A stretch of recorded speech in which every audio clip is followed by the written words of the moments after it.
தமிழ்நாட்டோட முதலமைச்சர்கள் நிறைய பேத்துக்கு சம்பந்தமான ஒரு கோவில்.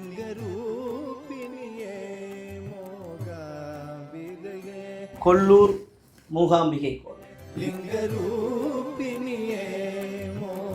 அந்த கொல்லூர் மூகாம்பிகை கோயில் அப்படி என்னதான் இருக்கு? முப்பெரும் சக்திகளும் சேர்ந்த ஆதிசக்தி.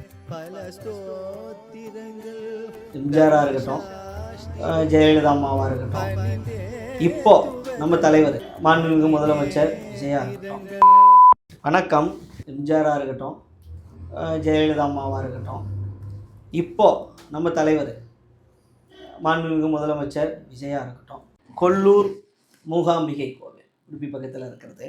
இந்த கோவில் வந்து பார்த்திங்கன்னா, ஏன் அந்த தமிழ்நாட்டோட முதலமைச்சர்கள் குறிப்பிட்டு போகிறாங்க? நம்ம சில முதலமைச்சர்கள் நம்ம விட்டுருவோம், வேண்டாம். நான் சொல்கிறது வந்து இறை நம்பிக்கை உள்ள முதலமைச்சர்கள், அவங்கள பற்றி நான் பேசுகிறேன். 3 பேருமே போயிருக்காங்க. அந்த கொல்லூர் மூகாம்பிகை கோயில் அப்படி என்ன தான் இருக்குது? ஏன் போகிறாங்க? சரி, போனவங்க எப்படி இருந்தாங்க, எப்படி இருக்கிறாங்க அப்படின்னு கேட்டால் 3 பேருமே சாதாரணமாக இல்லை. ஒருத்தர் போயிட்டு வந்தோடனே எவ்வளோ உச்சத்துக்கு, அதுக்கு முன்னாடியே ஒரு உச்சம்தான், அதுக்கப்புறம் எவ்வளோ உச்சத்துக்கு போனாருன்னு சொல்ல வேண்டியதே கிடையாது. அதுக்கப்புறம் அம்மா வந்து பார்த்திங்கன்னா 2001 தோக்குது. அதுக்கப்புறம் அதே கொல்லூர் மூகாம்பிகைகளுக்கு போய் எம்ஜிஆர் வச்ச வாழை வணங்கிட்டு வருது. வந்தோடனே 2006 மிகப்பெரிய வெற்றி. அதுக்கப்புறம் 2 முறை எம்ஜிஆருக்கு அப்புறம் யாருமே கிடையாது. எத்தனையோ வருஷம் மற்றவங்க ஆண்டிருந்தாலும் 2வது முறை மறுபடியும் ஜெயிக்குது அந்த அம்மா. இப்போ சொல்லவே வேண்டாம், நம்ம தலைவர் போயிருக்காரு.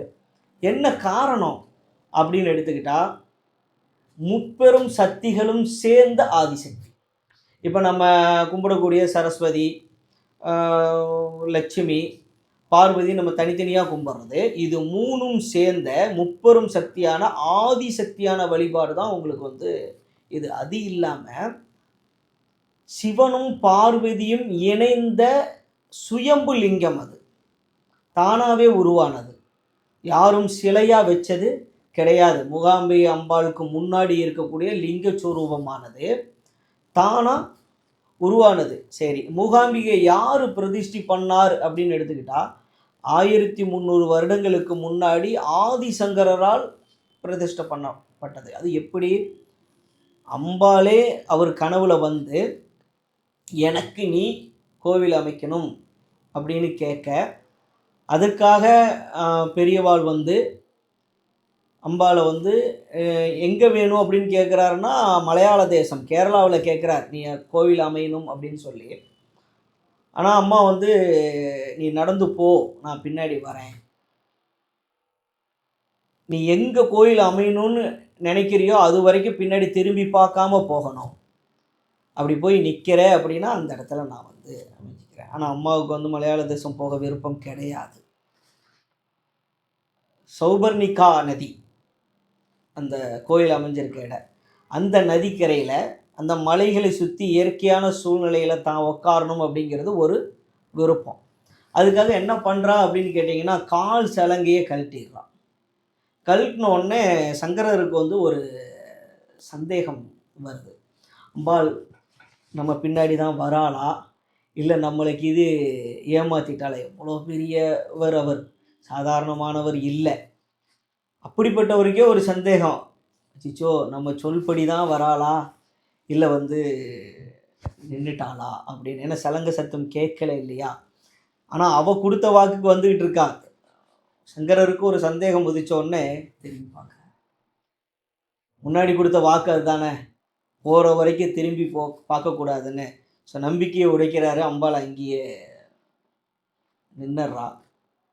நின்றுட்டு அவர்கிட்டையும் சொல்கிறா, எனக்கு இங்கே தான் ஆலயம், எல்லா வேலையும் முடித்து எனக்கு கும்பாபிஷேகம் பண்ணி பிரதிஷ்டை பண்ணி முடி, நான் இந்த சௌபர்ணிகா நதிக்கரையில் தான் இருப்பேன். இப்போ வந்து நம்ம கோவில் அமைச்சு எல்லாம் சொல்லிட்டோம். தலைவர்கள், அது நம்ம தமிழ்நாட்டோட தலைவர்கள், எப்பயுமே நம்ம தமிழகத்துக்கும் மூகாம்பிக்கும் அதிக தொடர்பு உண்டு. நான் வந்து பிரபலங்கள் போய் கும்பிட்டதுனால மட்டும் சொல்லலை. மூகாம்பிகை அன்னையின் முதல் இடம்னு எடுத்துக்கிட்டிங்கன்னா கன்னியாகுமரியில் இருந்து இப்போ இருக்கக்கூடிய உடுப்பி தேசத்தோட அந்த இடம் வரைக்குமே நம்ம தமிழ் தேசம் பரவி இருந்த இடம். சக்திங்கிற சாத்தனுடைய வழிபாடும் விரிஞ்சு இருந்த இடம். ஸோ நம்ம இடத்துல ஒரு நல்ல ஆட்சி கொடுக்கணும் அப்படின்னா அன்னையோட அருள் கண்டிப்பாக தேவை. அதை நல்லா புரிஞ்சுக்கிட்ட அத்தனை தலைவருமே போய் வணங்கின இடம் மூகாம்பிகை. நீங்களுமே அனைவருமே ஒரு நல்ல பதவி, புகழ், இல்லை வருமானம் எது தேவைனாலும் சரி, இல்லை ஒரு எண்ணம் ஈடேறினாலும் சரி, முப்பெரும் சக்தியும் சேர்ந்து இருக்கிற காரணத்தினால சிவம் சக்தியும் இரண்டும் இணைந்த ஒரு உருவம் லிங்க வடிவமாக சுயம்புவாக இருக்கிற காரணத்தினால போய் வணங்குங்க.